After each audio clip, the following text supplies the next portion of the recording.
কেন দরকার, করলে আমাদের কি উপকার, এবং মোটামুটি ধরেন একটা কোশ্চেন প্যাটার্ন এবং হচ্ছে এই আজকের কন্টেন্ট নিয়ে মোটামুটি একটা আমাদের আইডিয়া দেওয়ার চেষ্টা করবো আর কি।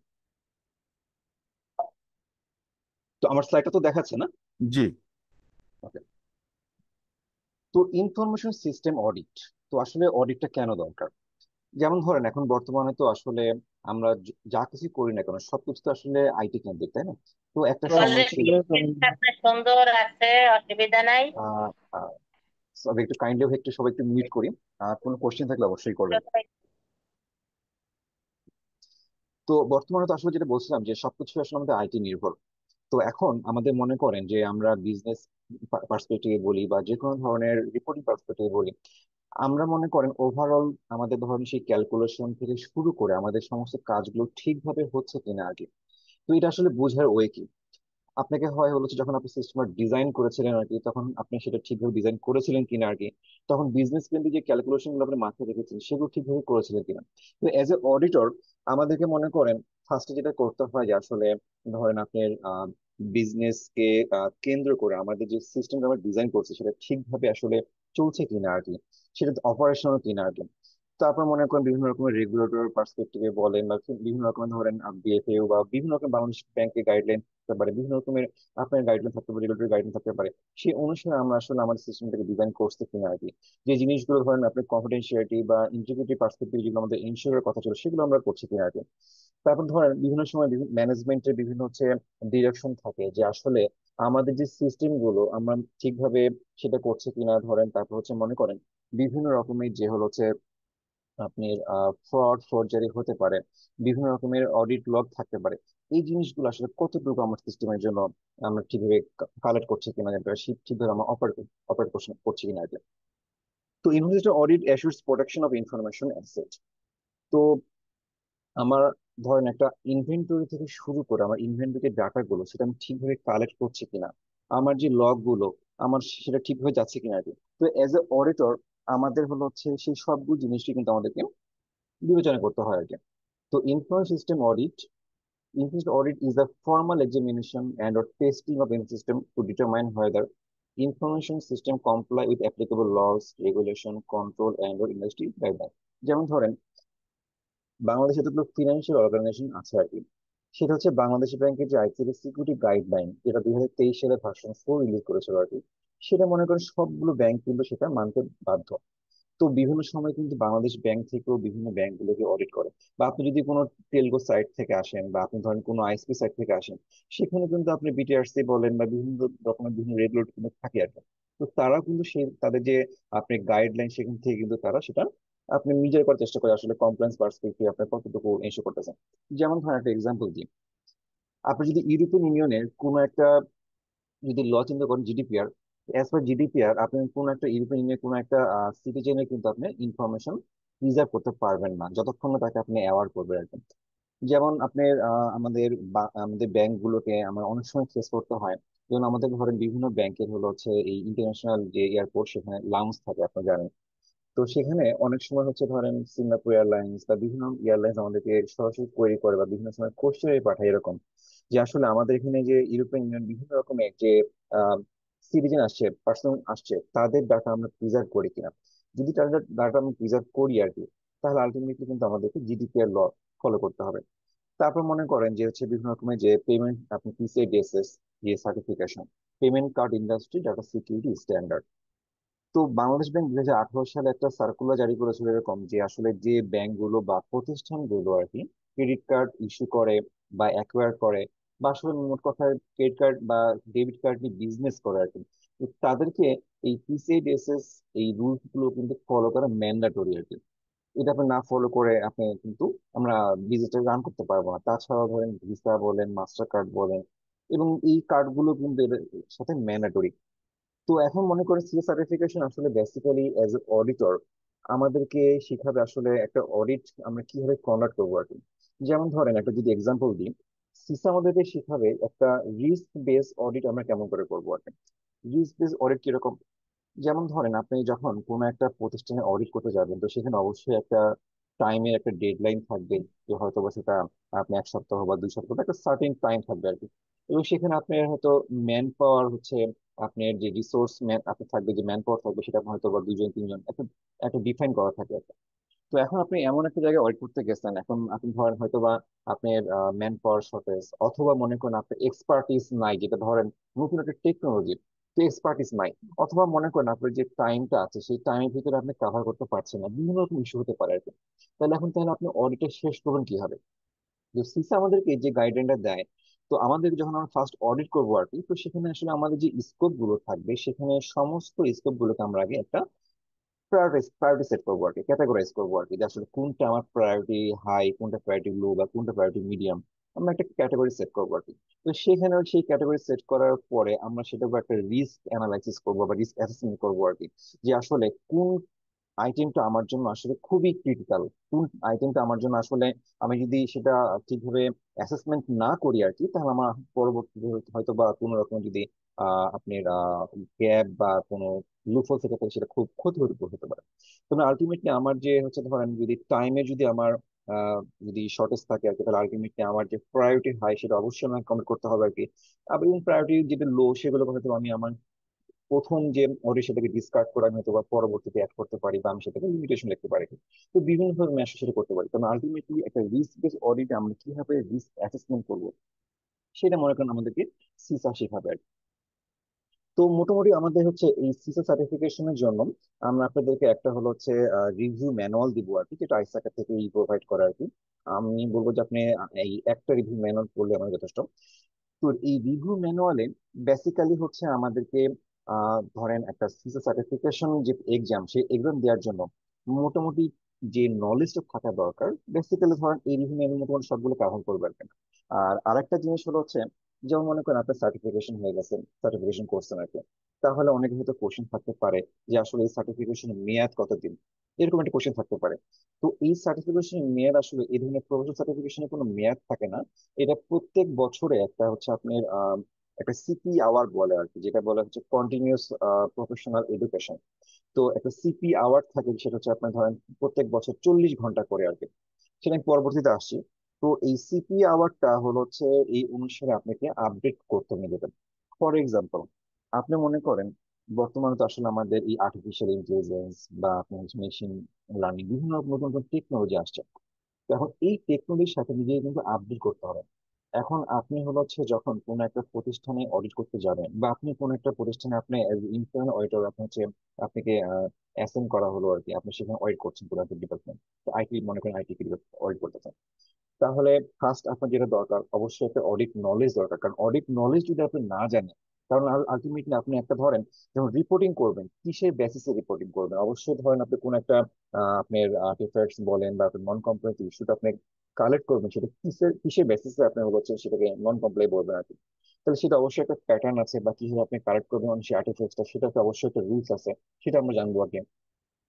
তারপর মনে করেন যে এই যে অডিট আপনি নলেজটা জানার পরে যে বিজনেস প্রসেসটা আসলে কিভাবে রান করছে, আইটির সাথে সেটা আপনি কিভাবে ইন্টিগ্রেট করা আছে, সেই জিনিস আমাদের জানতে হবে আর কি। এবং লাস্ট হচ্ছে আমাদেরকে মনে করেন যে নতুন নতুন যে টেকনোলজির সাথে আসছে সেই সেই সম্পর্কে অবশ্যই অবশ্যই আমাদের জ্ঞান রাখতে হবে। এখন আমি আর্টিফিশিয়াল ইন্টেলিজেন্স সম্পর্কে আমার কোনো আইডিয়া নাই, বা মনে করেন আমি হচ্ছে ধরেন একটা কোর ব্যাংকিং ডাটাবেস আমি হলো হচ্ছে অ্যাসেসমেন্ট করবো, আমি ডাটাবেস সম্পর্কে কোনো কিছু জানি না, কারণ আলটিমেটলি কিন্তু সেই ডাটাবেসের যে গ্যাপ গুলো বা যে লুপহোল গুলো আছে আমি কিন্তু জানবো না। তেমন এখন আপনার হয়তো কোশ্চেন থাকতে পারে যে আসলে আহ তাহলে একটা অডিটের কি যত রকমের হলো হচ্ছে আপনার নলেজ সবগুলো কি আসলে দরকার আছে কিনা আর কি? দেখেন আসলে আপনার অডিটে মোটামুটি ধরেন আপনার টেকনিক সম্পর্কে ওভারঅল আইডিয়া থাকতে হয়। পাশাপাশি মনে করেন যখন একটা অডিট টিম গঠন করা হয়, সেই টিমের ভিতরে কিন্তু বিভিন্ন রকমের এক্সপার্টিস থাকে, কেউ হয়তো ডাটাবেস সম্পর্কে ভালো জানে, কেউ হয়তো নেটওয়ার্ক সম্পর্কে ভালো জানে, কেউ সিস্টেম বা কেউ অ্যাপ্লিকেশন সম্পর্কে ভালো জানে, কিন্তু সবাই কিন্তু অডিট প্রসেস সম্পর্কে কিন্তু খুব ভালোভাবে একটা নলেজ থাকে আর কি। কারণ অডিট আপনি কিভাবে কন্ডাক্ট করবেন সেই সম্পর্কে সবার একটা আইডিয়া থাকে। তো আমরা হচ্ছে যেটা বললাম যে সিপি আওয়ার, সেটা হচ্ছে আপনার ধরেন ম্যান্ডেটরি, যেটা প্রত্যেক বছর আপনাকে আপডেট করতে হবে আর কি। এবং যতদিন আপনি হচ্ছে এই যে ধরেন আপনি আপডেট করবেন, আপনি সার্টিফিকেশন কিন্তু কন্টিনিউ থাকবে আর কি। তো এখানে আসলে এই সেই purpose of information system audit, এখানে সেই জিনিসগুলো আমি জাস্ট বলার চেষ্টা করছি আর কি। যেমন ধরেন number 5, a good order will produce ভেরিফাইবল result. এখন আপনি একটা অডিট রিপোর্ট আপনি প্রডিউস করলেন, আপনি হচ্ছে যারা অডিটি তাদেরকে সেই রিপোর্টটা আপনি হলো হচ্ছে ডেলিভারি করলেন। তো এখন অডিটই ধরেন আপনাকে হলো হচ্ছে ডিফেন্ড করলো না, আপনি আমাদেরকে যে অডিট অবজারভেশন দিয়েছেন সেটা হচ্ছে ভ্যালিড না, তাহলে অবশ্যই আপনি হচ্ছে এজ এ অডিটর আপনার রিপোর্টের কোয়ালিটি অবশ্যই ডিগ্রেড করবে, ভালো রিপোর্ট হবে না। তাহলে আমাদের হচ্ছে করণীয় কি এজ এ অডিটর? জাস্ট একটা এক্সাম্পল দিই। মনে করেন আপনি একটা প্রতিষ্ঠানে অডিট করতে গেছেন। অডিট করতে যাওয়ার পর আপনি যখন একটা সিস্টেম, ধরেন একটা কোর ফায়ারওয়াল বা একটা কোর কোন একটা সিস্টেম আপনি হচ্ছে অ্যাসেসমেন্ট করছেন। তো অ্যাসেসমেন্ট করতে গিয়ে আপনি দেখলেন যে হলো হচ্ছে আম, কোনো একটা ধরেন কোর পার্সন, ধরেন কোর ডাটাবেস যে টিমে যে যিনি ছিলেন আর কি, ডিবিএম। তো উনি হলো হচ্ছে প্রায় ধরেন 3-4 মাস হয়ে গেছে উনি হচ্ছে প্রতিষ্ঠান ছেড়ে চলে গেছেন আর কি। কিন্তু তার যে আইডিটা, ইউজার আইডিটা, সেটা হচ্ছে আপনি ডিসেবল করেন, একই অবস্থা আছে। খুবই রিস্ক। কারণ হচ্ছে এজ এ ডিবিএ তার হচ্ছে মনে করেন সে লিড ডিবিএ ছিল আর কি, তার ধরেন সব জায়গাতে হচ্ছে আপনার অ্যাক্সেস আছে আর কি। এবং সেই আইডিটা আপনি ডিসেবল করেননি, এখন সে যদি সামহাও সেটা অ্যাক্সেস পেয়ে যায় এবং সে যদি মনে করেন এজ এ ডিসগ্রান্টাল, আপনার মনে অনেক সময় থাকে না যে আসলে আমরা বিভিন্ন প্রতিষ্ঠানে হয়তো ইনক্রিমেন্ট পাই না বা প্রমোশন পেলাম না, হয়তো মনে ক্ষুণ্ণ হয়ে হয়তো অন্য প্রতিষ্ঠান চলে গেলাম, কিন্তু যদি সুযোগ পাই, এরকম অনেকে থাকে আর কি যার সামনে প্রতিষ্ঠানে ক্ষতি করবো আর কি। তো সে তো লিভ করছে আর কি, কিন্তু তার আইডিটা আপনি ডিসেবল করেন, তার মানে এটা খুব ক্রিটিক্যাল একটা অবজারভেশন। তাহলে অ্যাজ এ অডিটর আপনি মনে করেন এটা দেখলেন, আপনি রিপোর্ট করলেন, কিন্তু সেটার কোনো স্ক্রিনশট আপনি কালেক্ট করলেন না। এবং স্ক্রিনশট কালেক্ট করতে হবে অবশ্যই আপনার সেই টাইম দিয়ে, ডেট টাইম যেটা উল্লেখ থাকে এরকম একটা ভাবে আপনাকে আর্টিফ্যাক্ট নিতে হবে আর কি। তেমন ধরেন আপনি সেই আর্টিফ্যাক্টসটা কালেক্ট করলেন না, শুধু আপনি রিপোর্টে লিখে রাখলেন যে হচ্ছে এরকম একটা অবজারভেশন আপনি পেয়েছেন যে তার আইডিটা ডিসেবল করা হয়নি, সেটাকে আপনি ক্রিটিক্যাল হিসেবে মার্ক করলেন। তার মানে কিন্তু আলটিমেটলি আপনি যখন হচ্ছে সেই রিপোর্টে সাবমিট করলেন, যেহেতু সেখানে কোনো আর্টিফ্যাক্টস নাই, অডিটই কিন্তু করতে পারে কি সেটাকে আপনি মনে করেন আপনার রিপোর্টটা পাওয়ার সাথে সাথে সে সেই আইডিটা ডিসেবল করে আপনাকে বলতে পারে যে না, এটা ভ্যালিড কোনো অবজারভেশন না। তা আলটিমেটলি কিন্তু এজ এ অডিটর তখন কিন্তু আপনি ডিফেন্ড করতে পারবেন না, কারণ আপনি যখন চেক করতে যাবেন দেখবেন যে এটা ডিসেবল হয়ে গেছে, বিভিন্ন রকম কিছু থাকতে পারে। তার মানে আলটিমেটলি এজ এ অডিটর আমাদেরকে সবসময় হচ্ছে যখন একটা রিপোর্ট রাইটিং করব, আমাদেরকে অবশ্যই আমরা যে রিপোর্ট, যে আর্টিফিক্টস গুলো আমরা কালেক্ট করেছি আর কি, সেই আর্টিফিক্টস গুলো কালেক্ট উপর ডিপেন্ড করে আমরা একটা অডিট রিপোর্ট করবো। এবং সিস আমাদেরকে শিখাবে যে আসলে একটা আর্টিফিক্স আমরা কালেক্ট করবো কি কি জিনিস আমাদেরকে মাথায় রাখতে হবে। তো সিন সার্টিফিকেশন যদি ডিমান্ড বলি, আমার তো জানি যে এটা হচ্ছে অলরেডি আনাফ ভাই আপনি বলেছে আর কি। এটা শুধুমাত্র বাংলাদেশে না, বিশ্বের যে কোনো দেশে যান আপনার হচ্ছে সিসাইটি যে কোনো দেশে খুব ভালো একটা সার্টিফিকেশন রিকগনাইজ করা আর কি। যেটা মনে করেন আপনি অনেক সময় দেখবেন যে যদি আমাদের বিডি জবস যদি আপনি সার্টিফিকেশন দেখেন, সরি, জব সার্কুলার দেখেন, সেখানে বর্তমানে দেখবেন যে যদি কোনো আইটি অডিট কেউ হলো হচ্ছে আপনার কোনো জব সার্কুলার থাকে, সেখানে কিন্তু ম্যাক্সিমাম জায়গায় কিন্তু সিসা সার্টিফিকেশনের কথা উল্লেখ থাকে। কেন? বর্তমানে আপনি হচ্ছে মার্কেটে কিন্তু সিকিউরিটির উপরে অনেক রকমের সার্টিফিকেশন পাবেন, কিন্তু আপনি হচ্ছে এই যে একজন আইটি অডিটর হিসেবে কোনো সার্টিফিকেশন বলবো যে শুধুমাত্র সিসা ছাড়া বর্তমানে কোনো সার্টিফিকেশন কিন্তু নাই। যেমন ধরেন আপনি আইএসও লিড অডিটর আছে আর কি, যেটা শুধুমাত্র আইএসও যে স্কোপ গুলো আছে সেটার উপর তারা যদি ডিপেন্ড করে আর কি। কিন্তু সিসা কিন্তু আপনার মানে টোটাল যে আইটি এনভায়রনমেন্ট, যতগুলো আপনি স্কোপ বলেন সবকিছু কিন্তু কাভার করে সিসা। তার মানে ধরেন হচ্ছে আলটিমেটলি যদি কোনো হচ্ছে ধরেন যারা জব আপনার স্পিকার যারা যে করে আর কি, সার্কুলার দেয় এরকম, তার আলটিমেটলি সিসা যদি আপনাকে সার্টিফিকেশন যারা যদি প্রপোজ করে, আলটিমেটলি তারা কিন্তু এইটা চিন্তা করে না যে এই পার্সনটার সিসা সার্টিফিকেশন, তার আলটিমেটলি সে অডিট সম্পর্কে তার একটা ভালো নলেজ আছে। এবং শুধু নট অনলি অডিট, তার আইটি হচ্ছে বিভিন্ন টেকনোলজি সম্পর্কে তার আইডিয়া আছে। কারণ আপনাকে আমি শুরুতেই বললাম যে আপনি হচ্ছে সিসা সার্টিফিকেশন করার পরেও প্রত্যেক বছর আপনাকে 40 আওয়ার সিপি আপনার হলো হচ্ছে আপনি এর হলো সাবমিট করতে হবে একটা। এবং এই যে সিপিটা আপনি মনে করেন অনেকে থাকে যে হয়তো এরকম মনে করতে পারেন যে আসলে আমি কোনো কিছু করলাম না, আলটিমেটলি সিপিটা হচ্ছে জাস্ট হচ্ছে আমি পোর্টালে আবেদন করে দিলাম, তা কিন্তু না। তারা কিন্তু আইসারা কিন্তু প্রায় র্যান্ডমলি হচ্ছে ধরেন প্রায় মোটামুটি বছরে অ্যাটলিস্ট 1 বছর না হয় 2-3 বছরের মধ্যে কাউকে না কাউকে আপনার অডিট করে আর কি। এবং তারা কিন্তু আপনাকে ভেরিফাই করবে আসলে আপনি যে নলেজটা গ্যাদার করছেন এটা আলটিমেটলি অ্যাকচুয়ালি করেছেন কিনা আর কি। আপনার হচ্ছে ডিটেইল আপনাদের আমাদের যে কোর্স ম্যানুয়ালের কথা বললাম আর কি, শুধুমাত্র একটাই বই পড়তে হবে আপনাদেরকে, আইসেকা রিভিউ ম্যানুয়াল, যেটা আমি কন্টেন্ট একটু পরে দেখাবো আর কি। তো এই রিভিউ ম্যানুয়ালটা মোটামুটি ধরেন আপনার প্রত্যেক বছর হলো হচ্ছে এটা আপডেট হয়। লাস্ট আপডেট হচ্ছে 2024 সালের মোস্ট প্রবাবলি আগস্ট বা সেপ্টেম্বর মাসে। তো তো সেখানে মনে করেন হচ্ছে তারা নতুন নতুন যে আর্টিফিশিয়াল ইন্টেলিজেন্স, তারপর মেশিন লার্নিং, বিভিন্ন নতুন নতুন টেকনোলজি তারা এখানে নিয়ে আসে, যেটা আগে ছিল না আর কি। স্ট্যান্ডার্ড যেটা হচ্ছে আমাদেরকে একটা ধরেন প্রফেশনাল ইথিক্স আমাদেরকে শেখাবে। অনেক সময় দেখা যায় যে ধরেন একটা অডিটর কোনো একটা প্রতিষ্ঠানে অডিট করতে গেছে, তো সেখানে হয়তো বা মনে করেন অডিটিকে সে হয়তো বা বোঝানোর চেষ্টা করতেছে না আপনি আইটি সম্পর্কে ভালো নলেজ নাই বা আপনি ভালো বোঝেন না। এরকম কিন্তু কিছু ইথিক্স আছে যেটা আসলে আমাদেরকে অবশ্যই মেনটেন করতে হবে। তারপরে ধরেন একটা কমন এক্সাম্পল দিন, যেমন মনে করেন আপনি হলো হচ্ছে কোন একটা জায়গায় অয়েড করতে গেছেন, আপনি সেখানে অয়েড করতে যাওয়ার পর আপনার দেখলেন ধরেন সেখানে আপনার এক্সটার্নাল ফেসিং যে ওয়েবসাইট গুলো আছে আর কি, যেটা বাইরে থেকে কাস্টমার অ্যাক্সেস করে আর কি। তো এরকম সেটাকে সিকিউরিটি প্রোভাইড করার জন্য মানে ইন্টারনাল সিস্টেম গুলোকে আপনি সিকিউরিটি এনশিওর করার জন্য কোনো ফায়ারওয়াল নাই। আপনার ফায়ারওয়ালের কথা বলতে পারেন টেকনোলজি, আপনি টুলস হিসেবে বলতে পারেন এখানে ফায়ারওয়াল লাগবে, কিন্তু আপনি কখনোই সেটা কিন্তু কোনো ব্র্যান্ড আপনি বলতে পারবেন না যে না আপনি সিসকো কিনতে হবে বা আপনি জুনিপার কিনতে হবে। এটা কিন্তু এজ এ অডিটর কখনোই আপনি বলতে পারবেন না। যেটা মনে করেন আপনি হচ্ছে আপনি যদি আমরা সিসার রিভিউ ম্যানুয়ালটা দেখি, সেখানে প্রথম চ্যাপ্টারে 7টা ইথিক্স এর কথা বলা আছে, যেটা আমাদেরকে ভালোভাবে মেনটেন করতে হবে আর কি। গ্রোথ, এখন হচ্ছে ধরেন যেটা বললাম যে সিপি আওয়ার, আপনার টেকনোলজি তো দিন দিন আপনি চেঞ্জ, নতুন টেকনোলজি আসছে, নতুন সিকিউরিটি থ্রেট আসছে আর কি, সেটাকে আপনি মিটিগেট করার জন্য আরো নতুন টেকনোলজি আসছে আর কি। তো আলটিমেটলি সেই নতুন টেকনোলজি সম্পর্কে নিজেকে আপডেট করতে হবে আর কি। এখানে মনে করেন এরকম যদি হয় যে না আমি হচ্ছে আজকে 2020 সাল আমি সার্টিফিকেশন করছি, এরপর আমি নিজে কোনো আপডেট করে দিই, তা কিন্তু করা যাবে না, কারণ আপনাকে আলটিমেটলি আপনি হচ্ছে যেটা বললাম সিপি আওয়ার, সেটা আপনার সাবমিট করা ম্যান্ডেটরি আর কি। রিকগনিশন, আপনার সার্টিফিকেশন যদি আপনার থাকে, আলটিমেটলি আপনাকে সবাই মানে চিনবে আর কি, যে না এই পার্সনটা হচ্ছে অ্যাটলিস্ট মানে তার ভালো একটা নলেজ আছে আর কি। তো এখানে আসলে কিছু জাস্ট একটা আপনার গ্লাসগো থেকে আমি কিছু ডাটা নিয়েছিলাম আর কি, যে এজ এ অডিটর আপনি যদি একটা ইনিশিয়াল যদি জব শুরু করতে চান, তাহলে কিরকম আপনি একটা স্যালারি আসতে পারে আর কি। তো এখানে বাংলাদেশের প্রেক্ষাপটে আপনার এটা অ্যানুয়াল স্যালারিটা দেওয়া আছে আর কি। আপনি বাংলাদেশ প্রেক্ষাপটে ধরেন আপনি 80 থেকে 90, জাস্ট একটা এভারেজ আছে, এটা কম বেশি হবে না আপনি জানেন। তো এটা একটা এভারেজ আপনাকে একটা আইডিয়া দেওয়ার চেষ্টা করেছি। এইবার আসে হচ্ছে আপনার ডোমেন। তো সিজে সার্টিফিকেশন বেসিক্যালি আপনি হলো হচ্ছে 5টা ডোমেন থাকে আর কি। Domain 1 auditing information system, domain 2 governance and management of IT, domain 3 information system acquisition development and implementation, domain 4 information system operation and business resilience, না domain 5 protection of information asset. ডান পাশে হলো হচ্ছে এখানে আসলে পার্সেন্টেজ দেওয়া আছে, কত পার্সেন্ট কোশ্চেন এখানে থাকে আর কি। তো এখানে হচ্ছে এক্সামটা হয় হলো হচ্ছে আপনার 4 ঘন্টার।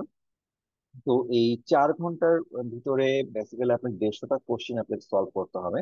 তো 150টা কোশ্চেনের ভিতরে আপনি হচ্ছে এখানে জাস্ট পার্সেন্টেজ দেওয়া আছে।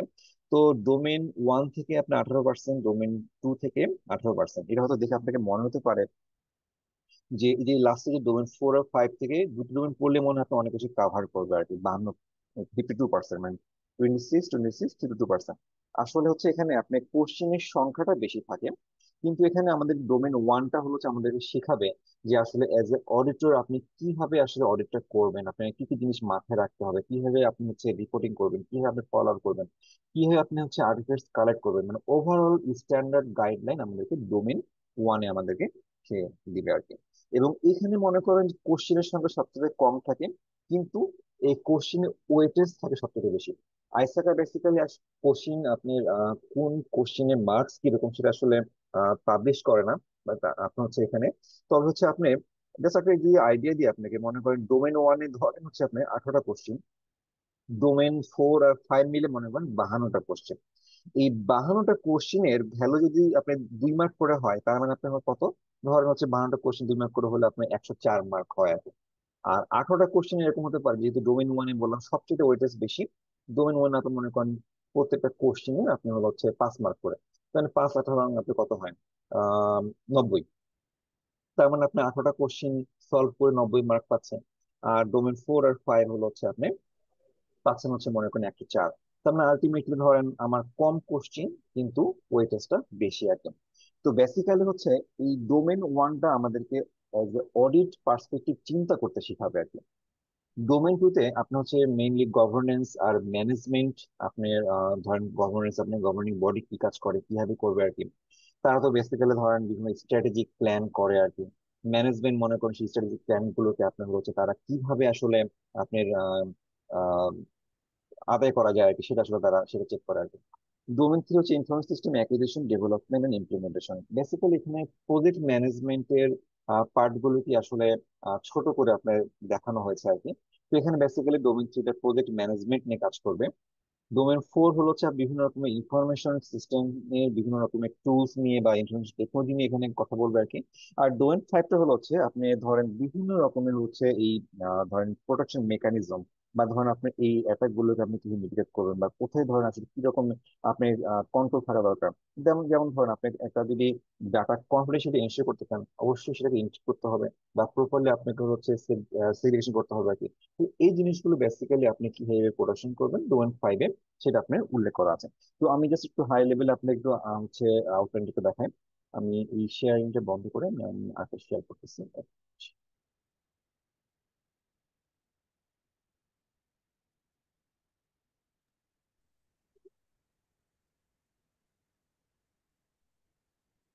উম, মোস্তাফিজ ভাই, জি। যে আমার নাম মুস্তাফিজুর রহমান। জি। ও আচ্ছা আচ্ছা। মুস্তাফিজুর রহমান সিরাজি, হ্যাঁ। জি আচ্ছা, আমি একটা জিনিস জানতে চাচ্ছিলাম, আমাদের এই যে মক টেস্টগুলো, মানে আমাদের যে আহ, 4 মাস কোর্সের পর আপনারা যে একটা পরীক্ষা নেবেন, হ্যাঁ, জি। এটা কি গুগল ফর্মের মাধ্যমে হবে না? জি আমরা গুগল ফর্মের মাধ্যমে নিব আর কি। আমরা এটা হচ্ছে জি। এটা কি এমসিকিউ ভিত্তিক হবে নাকি, মানে আহ, না, মানে এমসিকিউ কিরকম ভিত্তিক হবে আর কি। তো এমসিকিউ ভিত্তিক বেসিক্যালি হবে? বেসিক্যালি হচ্ছে আমরা যেভাবে কোর্সটা কন্ডাক্ট করবো আর কি। ধরেন হচ্ছে প্র্যাকটিক্যাল সিনারিওতে এখন ধরেন ব্যাপারটা হচ্ছে রিভিউ ম্যানুয়াল আপনাকে আমি দিব, রিভিউটা আপনি পড়বেন। আপনার হয়তো অনেক কিছুই আপনি হলো হচ্ছে সেখানে পড়ে বুঝতে পারবেন। তো বেসিক্যালি আমার যেটা কাজ হবে আর কি, এখানে আপনার বিভিন্ন রকম এক্সাম্পল দিয়ে বা আপনার ধরেন হচ্ছে সেই কনফিউশনটা ক্লিয়ার করে আপনাদের টপিক গুলোকে একটু এলাবোরেটলি আপনি ডিসক্রাইব করে একটা এক্সাম্পলের মাধ্যমে আপনাদের জাস্ট একটা হচ্ছে কোরিলেট করা আর কি। যে আসলে এজ এ ধরেন আমি যেহেতু ব্যাংকে আছি, বিভিন্ন সময় বিভিন্ন ব্যাংকের এক্সাম্পল দিব আর কি। তো আসলে আপনি হুম। যদি সেই কাজগুলোকে আপনি যদি করতে চান, আসলে কিভাবে করবেন, মানে কিভাবে করা উচিত। তো এই জিনিসগুলোকে আসলে আমি একটা এক্সাম্পল মধ্যে আপনাদের কাছে প্রেজেন্ট করার চেষ্টা করবো। না, মুস্তাফিজ ভাই, আসলে আমরা, আমি আশা করতেছি এই কোর্সের থেকে আমরা ডাইরেক্ট ওই সিসা পরীক্ষা দেই না দেই, কিন্তু এখান থেকে আপনার কাছ থেকে অনেক কিছু আমরা শিখতে পারবো। আমি এমনি ইউকে থেকে সিআই করা, হ্যাঁ, জি। সার্টিফাইড ইন্টারনেট, এই কিছু না গত মাসে পাশ করলাম। তার আগে সিপিএ করা আছে। আমি মোটামুটি জিএম লেভেলে আছি একটা গ্রুপ অফ ইন্ডাস্ট্রিতে। হয়তো আপনার দোয়ায় হয়তো 1 মাস পরে সিএফও হিসেবে জয়েন করতেছে আরেকটা কোম্পানিতে। আচ্ছা আচ্ছা, খুব ভালো। এখন আমি ডাটা অ্যানালাইসিস শিখতেছি, যে ইয়া থেকে, ওই সিগমা থেকে, আচ্ছা আপনার পাইথন দিয়ে এবং পাওয়ার বিআই দিয়ে, যেটা, হ্যাঁ, তো এই কারণে এটা এটা মূলত আইটি রিলেটেড নাকি, মুস্তাফিজ ভাই, মানে আইটিরা ভালো বুঝবে নাকি আমরাও বুঝবো এটা? আচ্ছা, এটা আমি বেস্ট বুঝছেন। এখন আসলে সিসার হচ্ছে সার্টিফাইড ইনফরমেশন সিস্টেম অডিট। তার মানে এটা ধরেন আসলে আপনি আইটি অডিট কিভাবে করবেন সেটা আপনি বেসিক্যালি এখানে শেখাবেন। এখন জি, তার মানে আপনার সেকেন্ড কোশ্চেনটা যদি বলি, এখানে আসলে আইটির জন্য এটা কিরকম আর নন আইটির জন্য কিরকম। জি, জি, জি। বেসিক্যালি হচ্ছে আপনি এখানে আইটি চাইতে পাশ করার চাইতে কিন্তু নন আইটি পাশ করার সংখ্যা কিন্তু বেশি। কেন? আচ্ছা, আচ্ছা। এইটা আচ্ছা, মনে আচ্ছা। করেন, যেমন ধরেন আপনি আপনি অবশ্যই যদি অডিট ফিল্ডে আসতে আপনি ভালো বুঝবেন। মনে করেন আপনি যখন কোন একটা অর্গানাইজেশন আপনি অডিট করতে যান, আপনি আইটি পার্সপেক্টিভ যদি চিন্তা করেন আপনি একভাবে চিন্তা করবেন। আবার মনে করেন যখন আপনি অডিটের পার্সপেক্টিভ চিন্তা করবেন, আপনি কিন্তু অনেক রকম কোশ্চেন কিন্তু আপনার মধ্যে অটোমেটিক্যালি রেজ হবে আর কি। আপনি কিন্তু তখন আরেকভাবে চিন্তা করবেন আর কি। তো এই সিসা এক্সামটা হলো হচ্ছে এরকম যে আপনি আসলে আইটি ব্যাকগ্রাউন্ড থাকলে আপনার জন্য অবশ্যই ভালো। টেকনোলজি আপনার ডোমেন 4 আর 5 বোঝার জন্য আর কি একটু ভালো। কিন্তু যতক্ষণ পর্যন্ত আপনি আইটি পার্সপেক্টিভে চিন্তা করবেন, আপনি সিসা পরীক্ষা পাস করতে পারবেন না। আপনাকে হচ্ছে হুম। এই আইটি পার্সপেক্টিভ থেকে বের হয়ে আসতে হবে আর কি। যেটা জেনারেল আসলে চিন্তা করতে হবে, রাইট, জেনারেল। রাইট। এখন ব্যাপারটা হচ্ছে যারা আইটি ব্যাকগ্রাউন্ডে হয় তাদের জন্য এই আইটি পার্সপেক্টিভ থেকে চিন্তা করাটা কিন্তু একটু ক্রিটিক্যাল হয়ে যায়। আমি একটা এক্সাম্পল দিই। যে মনে করেন আমি যে ধরেন একটা এক্সাম্পল দিচ্ছি আজকে, এখন ধরেন একটা অয়েড করতে গেছেন, আপনি ধরেন ফায়ারওয়াল নাই, আপনার হচ্ছে ধরেন আপনার হয়তো বা অনেক ই কমার্স সাইট আছে আর কি। এখন ই কমার্স সাইটকে আপনি হুম। ধরেন ইন্টারনাল সাইট গুলোকে আপনি প্রোটেকশন দেওয়ার জন্য, মানে এক্সটার্নাল ফেসিং সাইট গুলোকে প্রোটেকশন দেওয়ার জন্য আপনি একটা অবশ্যই ফায়ারওয়াল ম্যান্ডেটরি। কারণ আপনার ফায়ারওয়াল নাই। তাহলে আপনি ফাইবার যদি জি। আইটি পার্সপেক্টিভ চিন্তা করেন, তাহলে আপনি ফার্স্টে বলবেন ফায়ারওয়াল দরকার। ফায়ারওয়াল আপনি কেন নাই, ফায়ারওয়াল আপনি ইমপ্লিমেন্ট করেন। এখন আপনি যদি অডিট পার্সপেক্টিভ চিন্তা করেন, আপনি ফার্স্টে চিন্তা করবেন আসলে এখানে আপনার ফায়ারওয়াল যে আপনি এখানে ইমপ্লিমেন্ট করবেন, ফায়ারওয়ালের কস্ট কত। হুম। আপনি ই কমার্স সাইট থেকে আপনার হলো হচ্ছে অ্যানুয়াল আপনার টার্ন ওভার কত আছে, এখানে আপনার হচ্ছে যে টাকাটা আপনি যে আপনি রিটার্ন অন ইনভেস্টমেন্ট পাচ্ছেন, আপনি যে লাভটা আপনি ইন্টারেস্টে পাচ্ছেন না, যে লাভটা পাচ্ছেন সেটা আসলে আমার ফায়ারওয়ালের সেই কস্টিং এর চাইতে বেশি না কম। যদি ফায়ারওয়ালের ফর এক্সাম্পল ফায়ারওয়ালের ভ্যালু যদি 5 লাখ টাকা হয়, এবং অ্যানুয়ালি ধরেন আপনি এখান থেকে খুব বেশি হলে 10,000 টাকা আপনি লাভ পাচ্ছেন আর কি, আলটিমেটলি কিন্তু ফায়ারওয়ালের এত কস্টিং আমি যাব না। জাস্ট একটা এক্সাম্পল। তখন আলটিমেটলি হচ্ছে আমার মোট কথা হচ্ছে এজ অডিটর আমাকে চিন্তা করতে হবে আমি আসলে কস্ট বেনিফিট অ্যানালাইসিসটা করছি কিনা আর কি। আচ্ছা আচ্ছা আচ্ছা। মানে আমরা অডিট করতেছি মানে দুইটা পার্সপেক্টে। একটা মানে আইটিটা হয়তো 20। সরি ভাই, আপনি কথা শুনতে পাচ্ছি না।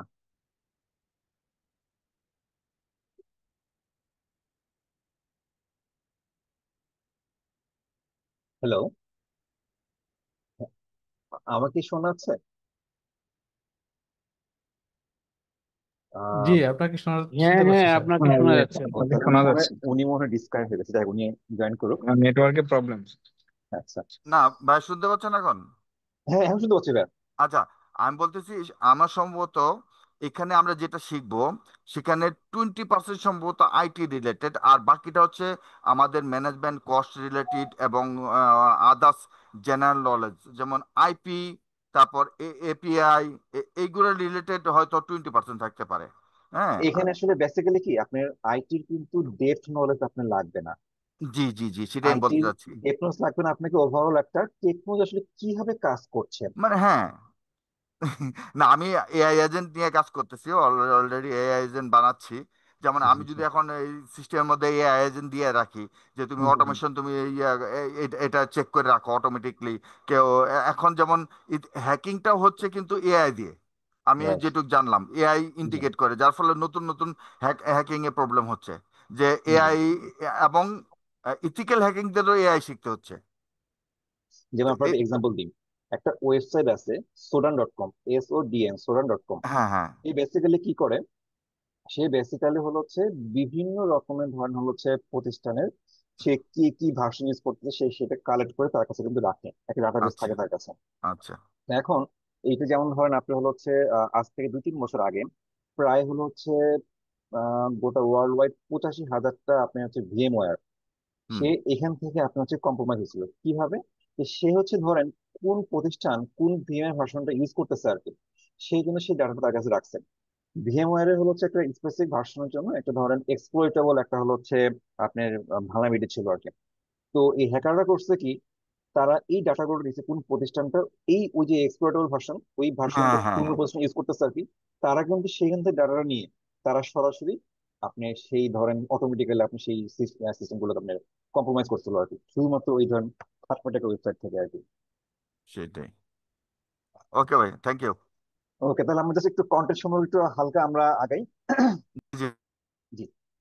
যেমন হচ্ছে ডোমেন ওয়ানটা আমরা বলেছিলাম যে information system auditing process. Basically এখানে ধরেন আমাদের হলো হচ্ছে একটা অডিট করার জন্য স্ট্যান্ডার্ড কি হওয়া উচিত, আমাদেরকে সেই গাইডলাইনটা আমরা কিভাবে অডিটে কনভার্ট করবো আর কি, বিভিন্ন ফাংশন কোড সম্পর্কে আমাদেরকে ধরেন একটা আইডিয়া দিবেন। তারপর ধরেন হচ্ছে আমরা যেটা বললাম যে রিস্ক বেসড অডিটটা আমরা কিভাবে করব, আমরা সেখানে মনে করেন ক্যাটাগরি আমরা কিভাবে করবো, সেখানে রিস্ক অ্যাসেসমেন্টটা কিভাবে করবো, সে সম্পর্কে মনে করেন আমাদেরকে এই হচ্ছে চ্যাপ্টার গুলোতে আমাদের কিছু একটা আইডিয়া দেবে আর কি।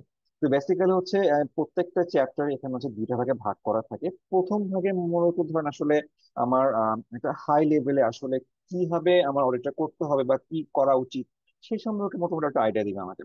আর পরের ফেজে আসলে সেটাকে আমার সম্পর্কে আমাদের একটা ডেপথ নলেজ বলেন বা সেটা করার জন্য আসলে আমার যে নলেজটা দরকার, পরের ফেজে আসলে বা পরের চ্যাপ্টারে পরের পার্টে আমাকে সেই সম্পর্কে মনে করে একটা আইডিয়া দিবে।